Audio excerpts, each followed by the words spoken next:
オートクラフトです。今回持ち込んだのは GR86 で、外装の方はボルテックさんのフロントサイド、それからリアアンダー、うちで、作っていただいた GT ウィングっていうのがしてあります。エンジン的なもの、パワー的なものは今回コンピューターの方を触れるようになったので、ポテンシャル的に 10% の出力アップが、見込めました。あと足回りに関して、オートクラフトの足回りに、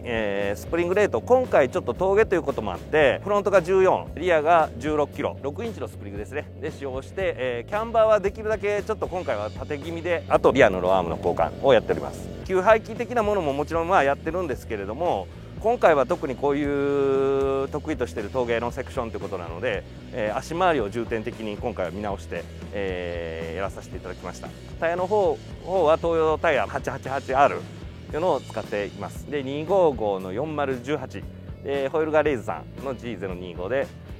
9J のオフセット45を使用しております。どうしてもこの 9J あたりの、45になってくる前の方の86と比べてリアのオフセットが結構厳しい状況になっているので、キャンバーはリアはつけております。すいません、1個試作がありました。ミッションです。クロスミッション 1足から6足のクロスミッション、今回テストでつけてきました。でファイナルは 5.125 クスコさんとこの、RS デフを今回やって、それはちょっとつくばのタイムアタックがあったんで、それに向けてやってます。コンセプトほぼほぼこれはユーザーと全く一緒。もう街からサーキットまで、街乗りからサーキットまでをコンセプトといえばそうなりますね。オートクラフト GR86 春のアタック。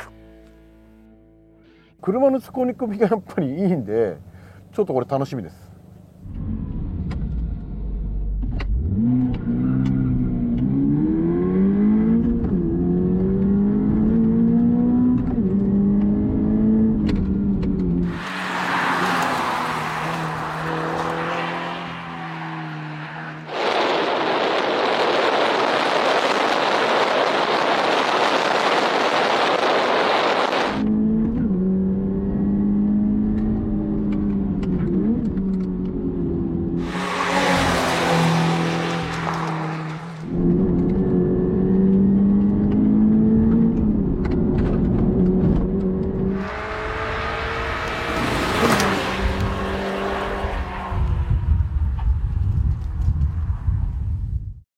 見た目が派手なんで、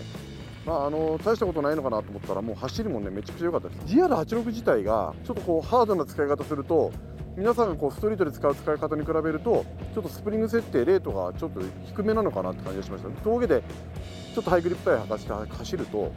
思ったよりリアの動きがやっぱりすごく動いちゃうっていうかね、やっぱもうちょっと固めていかないと、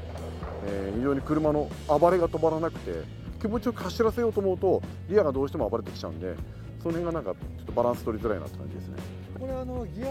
クロスミッションを入れてるってことなんですか？これね、反則ですよね。86にあんなにいいミッションつけちゃったらそれはいいに決まってるじゃないですか。